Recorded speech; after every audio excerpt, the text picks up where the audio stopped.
Tonight is a particular honor for me because, let's face it, my presence on this stage is pretty unlikely. My father was a foreign student, born and raised in a small village in Kenya. He grew up herding goats, went to school in a tin roof shack. His father, my grandfather, was a cook, a domestic servant to the British. But my grandfather had larger dreams for his son. Through hard work and perseverance, my father got a scholarship to study in a magical place, America, that shone as a beacon of freedom and opportunity to so many who had come before. While studying here, my father met my mother. She was born in a town on the other side of the world, in Kansas.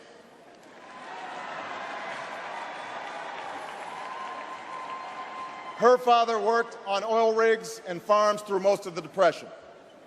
The day after Pearl Harbor, my grandfather signed up for duty, joined Patton's army, marched across Europe. Back home, my grandmother raised a baby and went to work on a bomber assembly line. After the war, they studied on the GI Bill, bought a house through FHA, and later moved west, all the way to Hawaii in search of opportunity. And they too had big dreams for their daughter. A common dream born of two continents. My parents shared not only an improbable love, they shared an abiding faith in the possibilities of this nation. They would give me an African name, Barak, or Blessed, believing that in a tolerant America, your name is no barrier to success. They imagined me going to the best schools in the land, even though they weren't rich, because in a generous America, you don't have to be rich to achieve your potential. They're both passed away now.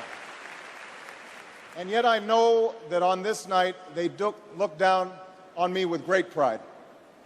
They stand here, and I stand here today, grateful for the diversity of my heritage, aware that my parents' dreams live on in my two precious daughters.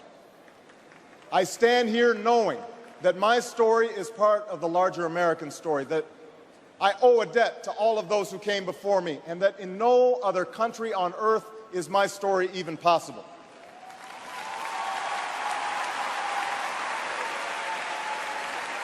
Tonight, we gather to affirm the greatness of our nation, not because of the height of our skyscrapers or the power of our military or the size of our economy. Our pride is based on a very simple premise, summed up in a declaration made over 200 years ago. We hold these truths to be self-evident, that all men are created equal, that they are endowed by their Creator with certain inalienable rights, that among these are life, liberty, and the pursuit of happiness. That is the true genius of America. A faith in simple dreams, an insistence on small miracles, that we can tuck in our children at night and know that they are fed and clothed and safe from harm, that we can say what we think, write what we think without hearing a sudden knock on the door, that we can have an idea and start our own business without paying a bribe, that we can participate in the political process without fear of retribution, and that our votes will be counted, at least most of the time.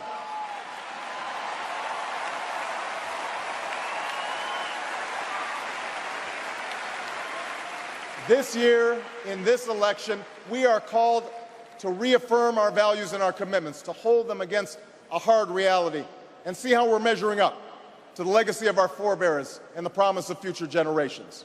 And fellow Americans, Democrats, Republicans, Independents, I say to you tonight, we have more work to do. More work to do for the workers I met in Galesburg, Illinois, who are losing their union jobs at the Maytag plant that's moving to Mexico, and now are having to compete with their own children for jobs that pay $7 an hour. More to do for the father that I met who was losing his job and choking back the tears, wondering how he would pay $4,500 a month for the drugs his son needs without the health benefits that he counted on. More to do for the young woman in East St. Louis, and thousands more like her, who has the grades, has the drive, has the will, but doesn't have the money to go to college. Now, don't get me wrong. The people I meet in small towns and big cities, in diners and office parks, they don't expect government to solve all their problems. They know they have to work hard to get ahead, and they want to. Go into the collar counties around Chicago, and people will tell you they don't want their tax money wasted by a welfare agency or by the Pentagon. Go into any inner city neighborhood, and folks will tell you that government alone can't teach our kids to learn. They know that parents have to teach, that children can't achieve unless we raise their expectations and turn off the television sets and eradicate the slander that says a black youth with a book is acting white. They know those things.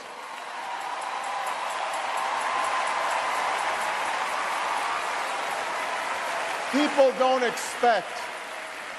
don't expect government to solve all their problems.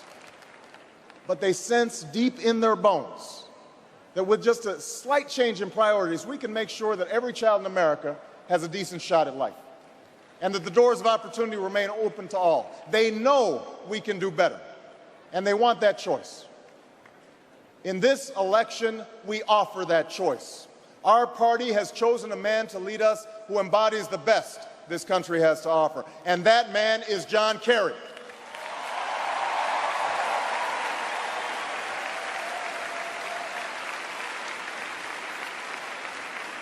John Kerry understands the ideals of community, faith, and service because they've defined his life. From his heroic service to Vietnam, to his years as a prosecutor and lieutenant governor, through 2 decades in the United States Senate, he's devoted himself to this country. Again and again, we've seen him make tough choices when easier ones were available. His values and his record affirm what is best in us. John Kerry believes in an America where hard work is rewarded. So instead of offering tax breaks to companies shipping jobs overseas, he offers them to companies creating jobs here at home. John Kerry believes in an America where all Americans can afford the same health coverage our politicians in Washington have for themselves. John Kerry believes in energy independence, so we aren't held hostage to the profits of oil companies or the sabotage of foreign oil fields. John Kerry believes in the constitutional freedoms that have made our country the envy of the world, and he will never sacrifice our basic liberties, nor use faith as a wedge to divide us.